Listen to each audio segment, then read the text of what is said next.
Hello, everyone. Once again, we're here at Voice of Oslo Radio and live on our all social medias. Today, with me is Jacinta and Caroline, who are going to bring us onto this topic of women empowerment, girls. Both women empowerment and girl empowerment, and why it's important. I know Norway has gone miles ahead when it comes to women and girl power. But all of us come from these countries that are still developing, where we need to push up some or put some more effort. And then we find like some people who have moved abroad, they still have that issue of carrying, probably not being active in the job market. And at the end of the day, it affects them along the line. So that is why we are here today to talk about the importance of being empowered, going to school, going to work, and the pension scheme. Thank you. Caroline is a new face on this platform, and I would like Caroline to just introduce herself. Thank you, Caroline. Yes, this is Caroline. Thank you so much, Beatrice, for inviting me to be on board this evening. Yeah. I'm excited, and this is a topic that gives me a heartbeat when I think about women empowerment. In short, my name is Caroline Chemnangoi from Kenya. I work and live in Norway for the last 13 years, and also in profession-wise, I'm a social worker by profession. And I'm also an author. I've written my first book called Resilience, Reflections of Determination and God's Providence. And also I have 2 books coming up soon. And other than that, I'm a champion of girl-child empowerment based on my upbringing. And I know the beauty of what we are going to share this evening, that a woman can be empowered, can access job market, can be able to contribute in family affairs, and not in building the state by working, paying the tax, and getting the services that comes as a result of that. So I'll just go directly. Why is it important exactly to empower a girl? And especially in Norway, still like people are so empowered, but why is it that we are still talking about empowerment? And why is it important to empower a girl or women? Caroline. Yes, thank you, Beatrice. If you read Norwegian history, it is not long ago that women were also stay-at-home moms. And stay-at-home mom means that your work is to help the family increase in number in the area of giving birth, and also taking care of the children you give birth to, and also taking care of your husband, as the husbands were outside there to provide for the family. And actually, it's not even more than 60 years ago when the empowerment you're seeing today started. And therefore, the importance of help me if I get lost there.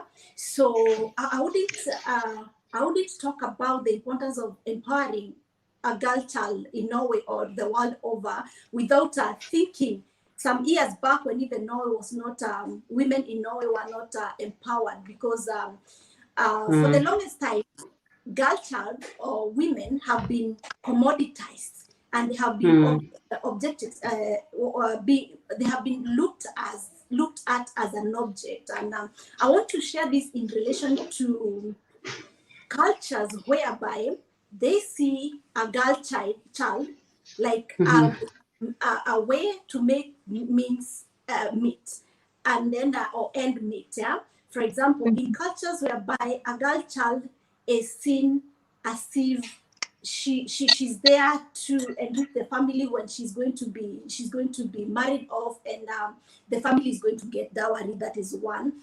Another way of looking as a girl child as a commodity is the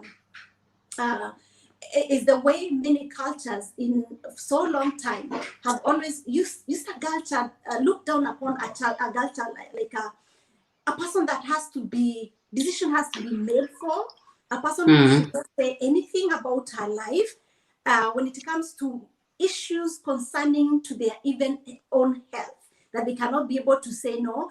I think I want the two kids that I'm going to be able to provide for, but they are to do what their cultural norms are supposed to dictate.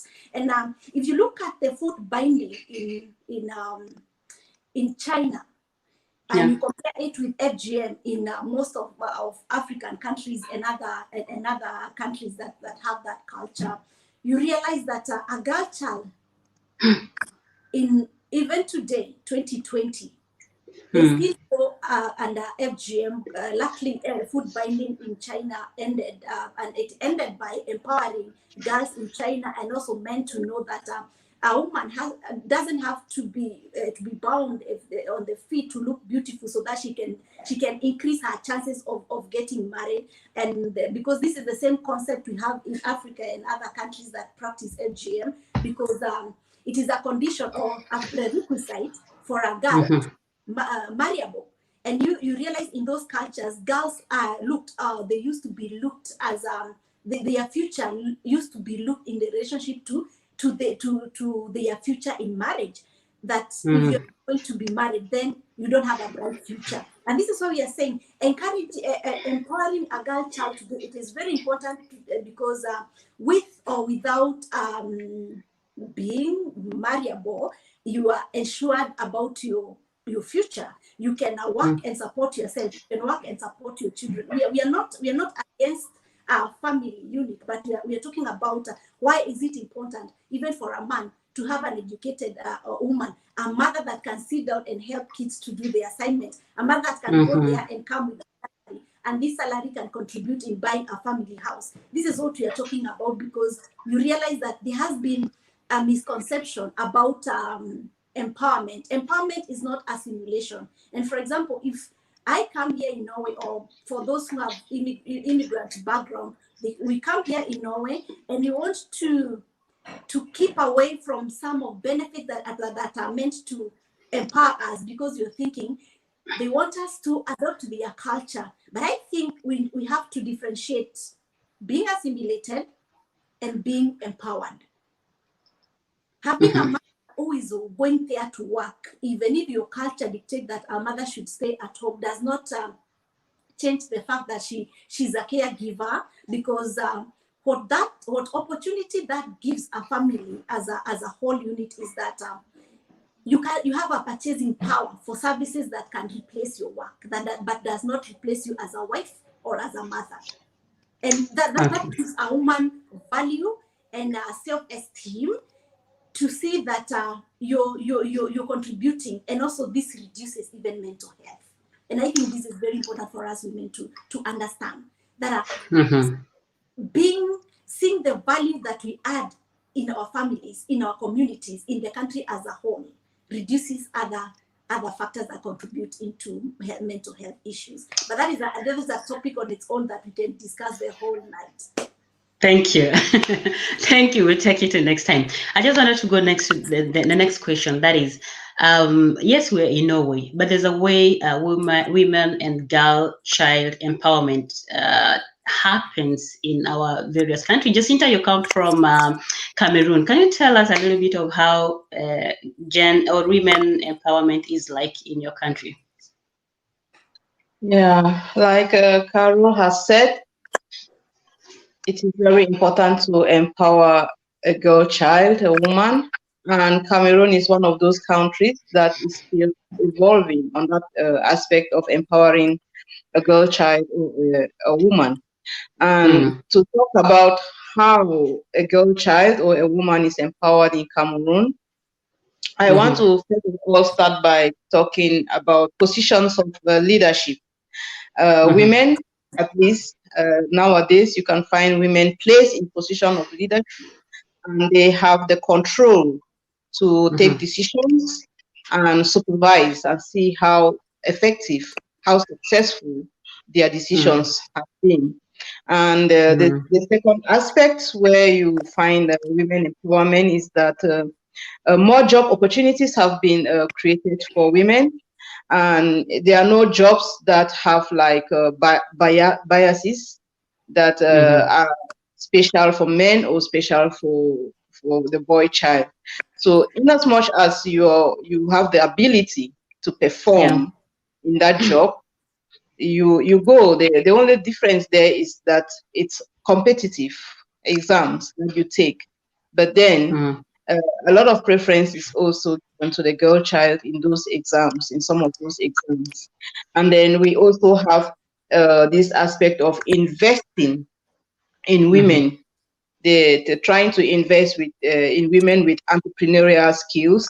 So they try, if not the government, but even companies, private parastatal, if they figure out these women, they try to invest in them and see how they can come to the platform.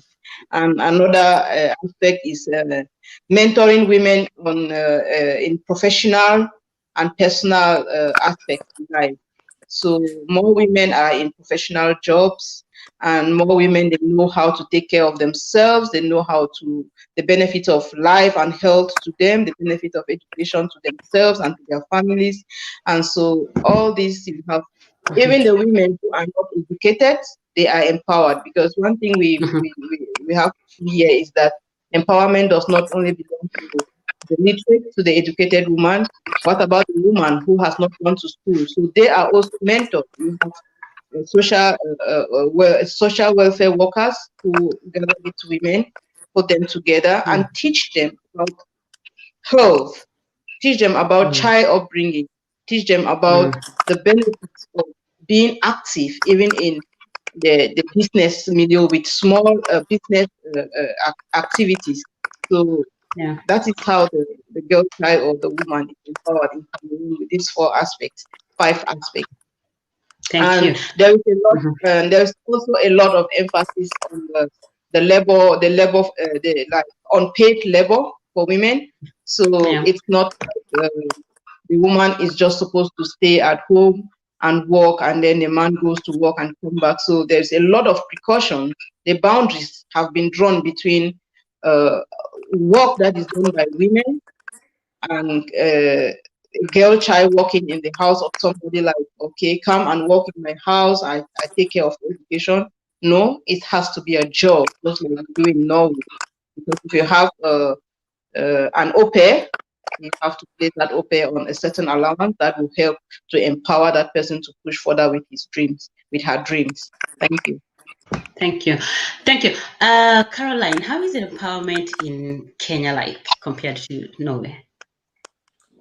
Yeah, I would say as much as we are a little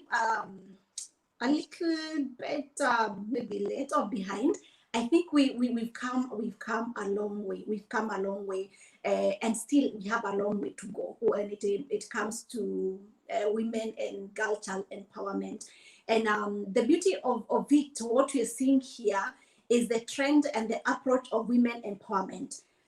Before the empowerment was, I think it had a connotation, or it carried with it the dependency syndrome, and also a way of extending a culture of poverty by the way those people who came with this ideology of women empowerment mostly was just giving a fish without teaching women and girls how to fish themselves. But today you realize there are projects that are focused on girl child education, scholarship based on girl child education.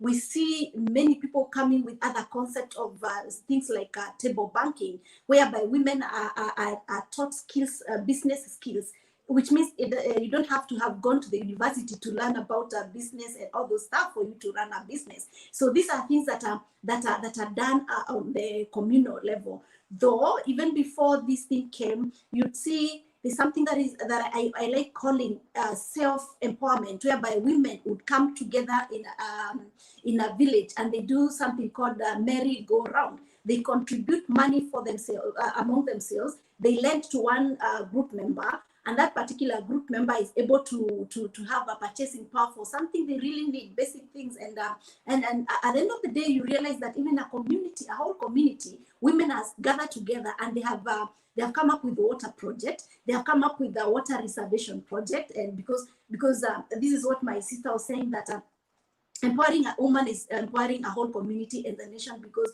women have everyone in mind, and they have the big picture of everything. Because if they initiate such water project, it means that even the men have benefited, because it's the money, the water that is even going to be used to grow food that will benefit the whole community. So those are some of the things that are happening in Kenya, and they are doing very well. And we also have what you call the slot even in leadership, whereby a certain percentage has been set for that in leadership. This percentage should be occupied by women. And you realize that when women get into power position, they are going to come up with policies that are going to protect the interests of women. And we see very many women fighting for the rights of a girl child, right? Fighting for against women abuse and such related issues. So, and giving a woman that space to come and contribute to issues that affect them, I think it is very important, because as much as men would want to come up with policies to protect women, I believe that women, because they are affected directly, they have more convincing power, and because this is something that affect even themselves before they are talking about the whole community or nation at large. So those are some of the things that are being done to empower women, and of course even in economic industry, whereby women can have access to finances, whereby they can start up their own businesses, and they are doing well. They are doing well. It encourages me when you read that there's a CEO who has come up with a new insurance concept, and this is a lady, which means, and which tells me that both women and men, they are able equally if given same opportunities. So these are things that are encouraging my heart, but that does not make us feel as if we've achieved a lot, or we still have a lot of work to do, because in the same country, we have some parts where a girl child cannot decide about her own education, cannot decide even over her own body, that the community decision makers are the ones who have final say. So because we still see the issues of FGM still taking place, and this is the area that we really need girls to be empowered to decide what will happen with their bodies. We have also areas whereby some cultures, religions decide that a woman cannot use preventive measures. So you realize, you find women giving birth, compromising their opportunities to develop themselves or even to acquire education. We also see that there are, in some parts, depending on also where a family, type of family girl comes from, if a girl by bad luck become expectant, that marks the end of her education, which is very sad, because this will continue the cycle of poverty. Because if she's coming from a poor background, she gets a child and her education is cut short, it means that even the child she's giving birth to will also continue the same cycle of poverty. So Thank you. we have a long way to go, but I also appreciate the steps that we've made so far. And this is not only in Kenya.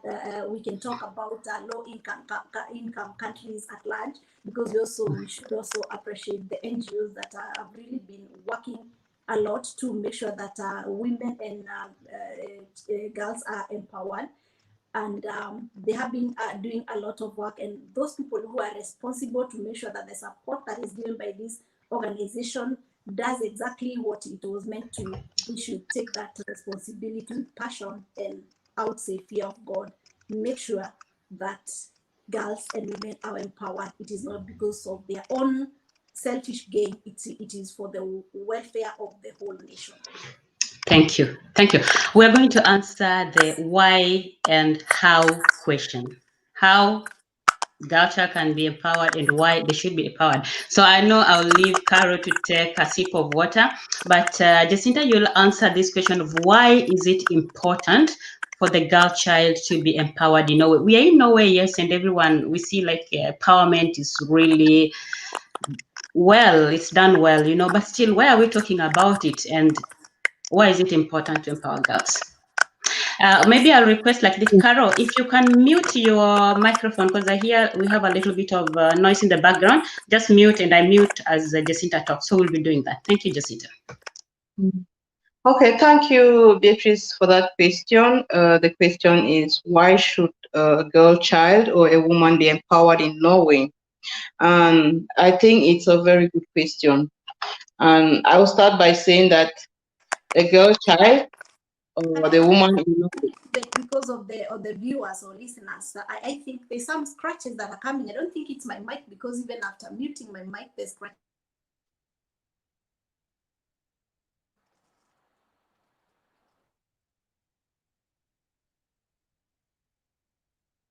I don't get you. I don't get you.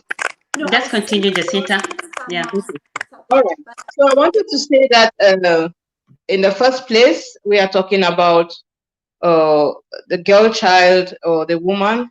We're talking about the multicultural background here, because the Norwegian woman and the girl child is already empowered. They have the platform ruling in their hands.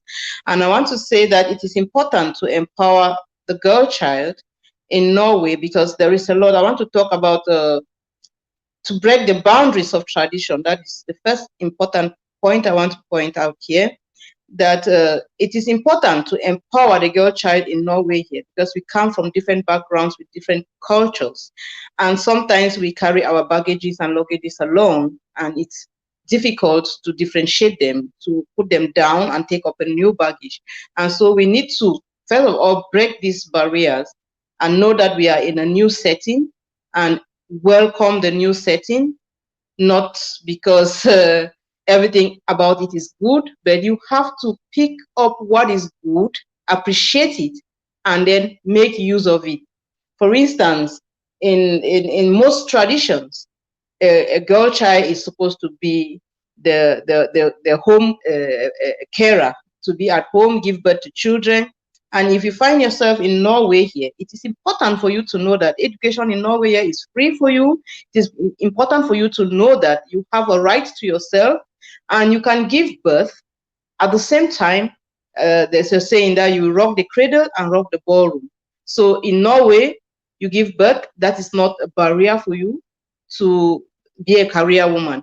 So you need to break these boundaries to say that you are supposed to be at home, give birth, stay at home. After 2 years, you give birth.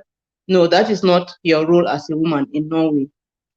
The second aspect of it is that as a woman in Norway, there's a lot that is going on psychologically in our heads, and it is still because of this tradition and culture.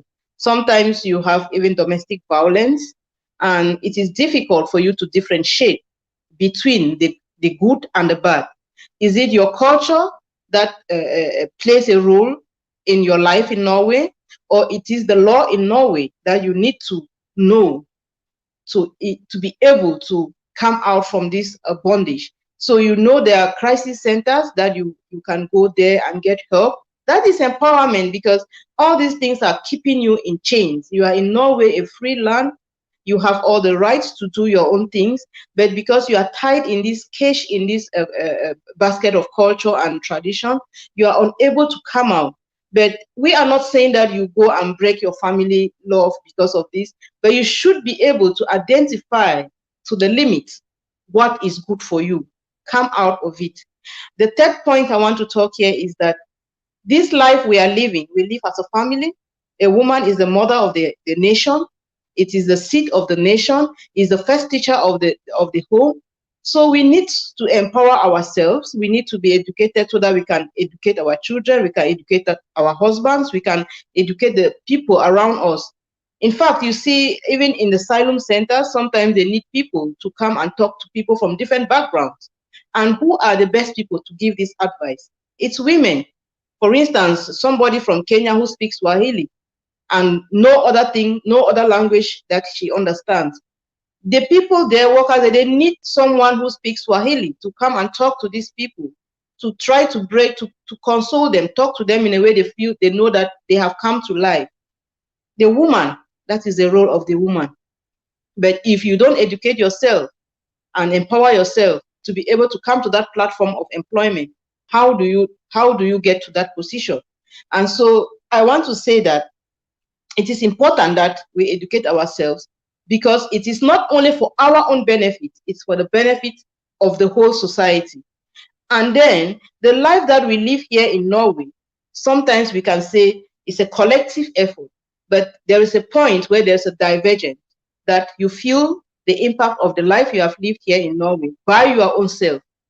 What do I mean by this? When you get to a certain stage, say your retirement, it is not like because your husband was working that you have a retirement benefit. It is because what you have saved as your pension is what you are going to use. So when your husband will be living a luxurious life during a pension, you will be there like you when you have all the opportunities to have help yourself, and that is the time we are operating by ourselves. Remember, we are in the context of Norway. Even if you have 5 children in Norway, they grow with the Norwegian culture. At 18, they are independent. They are living their lives. You don't have to stress them. So it is the government to take care of you. And if you didn't invest for the government to take care of you, what do you expect? So that is why we think that it's very important for the girl child, for the woman in Norway, to be empowered. And in this way, we are also not just saying that the facilities are there, but we want to employ to talk to the government, to the powers that be, to be able to. They're already doing a lot that we know, but let us do still the best, because some of these immigrant women, they don't even know the left from their right. So if we find any opportunity where we can fish them out, those who don't even know how to identify themselves, we should continue to do that.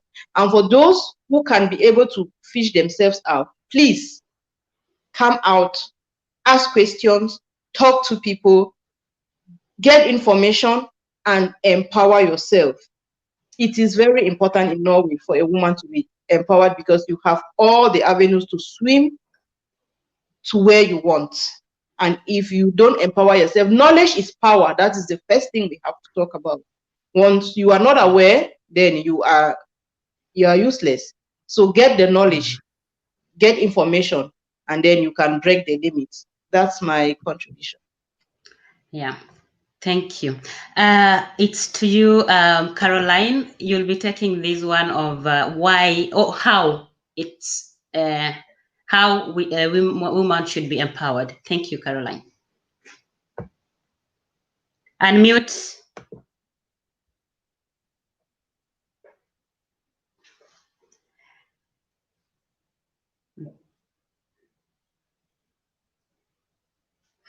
Yeah, I know she's really working on the mute things here, so have to wait. Yeah, there you go. Yeah, thank you so much again for this insight. How can women be empowered in Norway? We said that empowerment measures are already in place. They are in place in terms of free education. You're told, here you are, go to school at no cost. Some of us who come from societies whereby you have to pay for education, you have to pay for health services, know very well what it means to come into a country whereby you are told, don't think about what you're going to eat, the government is there for you. Don't think about where you're going to get school fees, the government is there. Don't think about what will happen when you get sick, the government is there. All what you need to think about is that where do I start from? Who is important to come on board to make me realize my goals and such things. So one way, and the most important way, I think, or which should mark the starting point, is getting information from correct people. Like my sister has said, is that majority of women who come here, we come with our culture with us. We don't leave it at the airport in our home countries, but we come with it, and this is what gives us identity. But in a way, it works against us, because we come here, and because we're used to cultures whereby we have to look up to a man, for example, if you're married, and if your culture, of course, you depend on being spoon-fed and all those things. And I think this is the only sole responsibility we have here in Norway. When you come here, find out information that concerns you. And I think this is where we should start from. Look for information that concerns you. And what are services that are there that are meant for you? And one way we are saying in education center, other they are health services. They are free, like my sister is saying. These are things that you get for free. This is always saying this is the starting point. And when you have started there, then you make intentional decisions, that are making this decision in mind that I have my family and I have repercussions, because you realize that majority of us or women who have multicultural backgrounds, they come from patriarchal societies whereby they're not only judged by their families, but the group of people that comes from the same culture. And this is why you find that then women take a step behind, because they don't want to be closed outside from the group they belong to. And this makes them to feel to be comfortable and feel that the sense of sailing in the same boat. Women from my countries, we don't go to work. Our work is to stay at home. We give birth, we take care of our children, our men go to work. But realize, like my sister has said, that when it comes to pension, your pension will not be tapped on the pension of your husband. It is you as an individual. So therefore you have to realize that. And also realize that due to challenges and the transition period, women with multicultural background, they are at a risk zone. You come here, sacrifice a lot, staying at home, giving birth, taking care of your family for 5 years, 10 years, and you cannot speak Norwegian. And without Norwegian, you're done. You just hit a rock bottom, because you cannot go anywhere. And all of a sudden, because of this cultural clash, and many men, actually, the recent research shows that there's a tendency of men coming here and also going back to their home countries, because they realize, no, this culture is difficulty and I cannot make it, and all those. I remember you sacrifice your 10 years to stay at home. Those are wasted years. And when your husband goes, he just goes. You're left on your own. Where do you start? Where do you start? This is how we are saying now, the aspect of you've been left alone with 5 kids to take care of. Even with the social benefits you're getting, you get social benefits that look attractive to you, because at least you get some money to send back home. But you forget that these kids here in Norway, it's a job in its own. And if you're not able to take care of them as the same standard with their counterparts, these are the kids that we find in Oslo selling drugs, because they feel we don't belong to a family, because now they have 2 cultures to relate to. And now the financial standard, because you're depending on now, you're not able to give them the life that they see their counterparts are living out there. And therefore you find yourself in a compromising situation, your kids being on the street selling drugs, and others being in a mental institutions, and all those things. And this is because of lack of correct information. So I think this is where we should inform women that these things are there, they exist, but not unless you know they are there, not unless they know they exist, not unless you know where to get the correct information. And for example, one thing I would say about Norwegian program of qualifying everyone to be able to be competent in job market is something they call introduction program, whereby you are taken care of by the government. Meanwhile, as you learn the language, for those who come here through either family reunion and other programs like the transfer, refugee, and asylum seeking. And once you go through that process, there's something that I know they are decentralized, something called career centers, where you're given services for free. You pay nothing to go there and be mapped. They call it cat legging here in Norway, but it is mapped. Who are you? What resources do you have? Where can we place you to that aligns with your ability and your dreams? And therefore, and then they facilitate you and they inform you where can you get all these resources to enable you to go to that direction. So please go out there. Information is there, resources are there, and there is beauty of being in job market. Like I said there earlier, that you wake up knowing that I am qualified to be working this and this particular position, and at the end of it comes with a huge rewarding. Remember, when you get this NAV money, there's something else we forgot apart from pension. This is something they called feriepengar, holiday money, and those who depend on NAV, they don't get this money and they lose a lot. So let us women, let us not be comforted by the little money we get from social benefit office, and know that there are many other benefits that are just open. They're just suspended in the air like this. It's upon you to just do like this, receive, and you're going to achieve your dreams here in Norway. Because actually, this is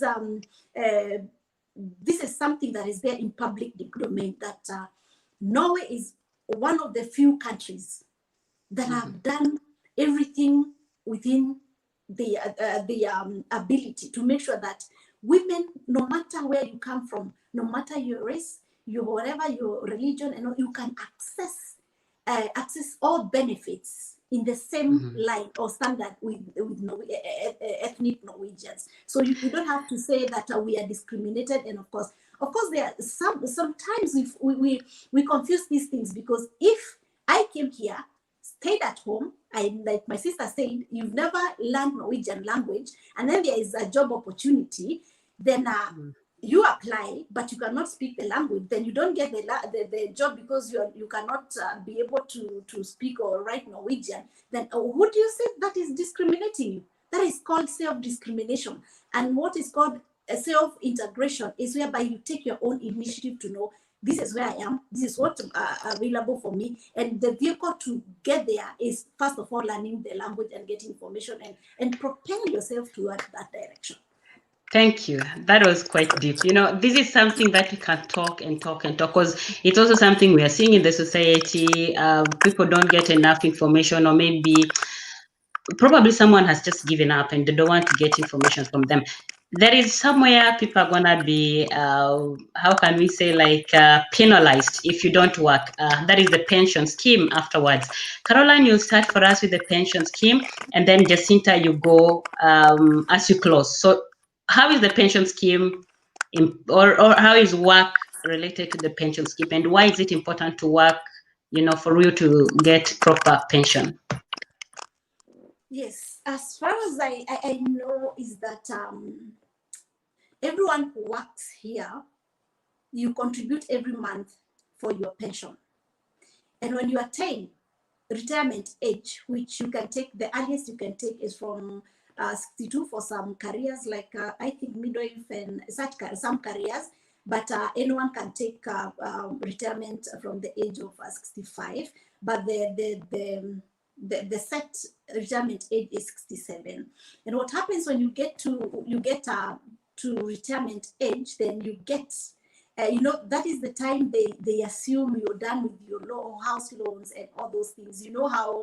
How friendly, and I think this is something that we didn't mention, that if you're working, you can access house mortgage and everything without any stress. But as long as you live off social benefits, you cannot access any loan. But if you are a cleaner, whatever you are, as long as you get salary and you pay the tax, then you automatically qualify to get a loan for anything. And therefore, they expect that by the time you're turning 60 years and above, you're done with these loans and everything. And therefore, the pension scheme, it is targeted to make sure that by the time you're retiring, your life standard will not be affected. You continue living the standard that you're used to, and therefore they give, I think it's 2/3 of your salary. That is what you get every month. So they don't give a one-time thing, or they don't give less money. They give 2/3 of your salary, so that you can be able to live a good life. And imagine you're done with paying mortgages and all loans, and then you're given 2/3 of your salary. I mean, you continue traveling like you've been traveling, you continue living a good life that you've always been living, and be able to support your grandchildren. But again, here, there's no support of your grandchildren, because not even your mother you support here, because everyone belongs to the government. Thank you. Here's my contribution. Thank you, Jacinta, on pension scheme, and as you close. Thank you. Yeah, I think Karu has broken it down to sugar bits just to be swallowed.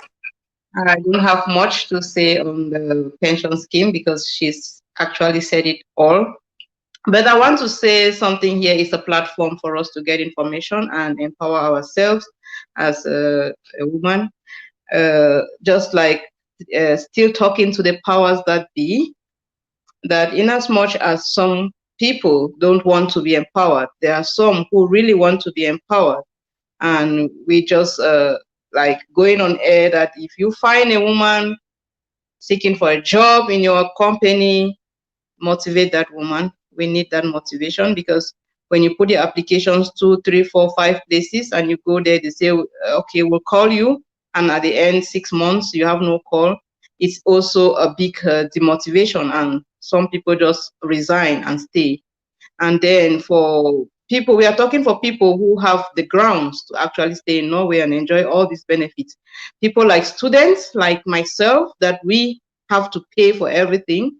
I think it's also important that they start thinking also about us. We are in Norway, we are living in Norway. We need integration. We are paying for school, we are paying for housing. And so for things like language and the rest, I think we also need that kind of support. That's my contribution, and I want to thank everybody who has been listening to us, and to say that we have many of these programs that are coming up again, so we will keep talking. Thank you. Thank you. Caroline, your final words. Thank you. Yeah, my final one is to also bring the aspect of including men in women and girls empowerment, because they are part of us. And I think some of the challenges we've been facing, maybe when, because even today, when you start talking about women empowerment, men start making noise, yeah? So I think men have to understand that when you empower a girl child or women, you're not threatening them. They should understand the beauty of this, and mostly from men from patriarchal societies. They need to be brought on board, so that they understand this concept of empowerment, so that they can understand why in my home country women stay at home, and why is it important that my wife who is here, or my girl child who is here, should go and study medicine. Why is it important for her, for me, and for the whole society? Because this is something that we also to mention, that the welfare state like Norway is not maintained or sustained by the government. It depends on people working, paying the tax, and then that money coming back to the people, and also supporting those people who can work because of different health issues and such things. So this is something that our men should know, so that they don't it doesn't have to be met with a lot of clash and obstacles, because they think you've come to Norway, now you are no longer that's another debate altogether. So my point is, men should also be brought on board on this particular beautiful discussion on why every girl, every woman should be empowered to be able to contribute to the welfare of the country and the family as a whole. Thank you so much. Thank you for giving me this opportunity. Thank you, guys. Thank you, guys, for such an informative information, and for us to to learn a little bit more why to empower a girl. It's not just to come out into the society and do something, but it's also to ensure that once they retire, they have something to live for, not just hand to mouth. You know what we call it in Africa, hand to mouth. There's something to live a little bit in abundance, you know. And also, like, even if by chance your spouse dies along the way, we hear some of these stories that are so awful. I don't know, you know, where someone was just living up there because the husband was working and then they were taking care of kids. Now the husband has died along the way. There's no any more life, you know. So thank you guys for your contribution. Until next time, thank you our viewers, thank you our listeners, thank you Carol, thank you Jacintas, bye.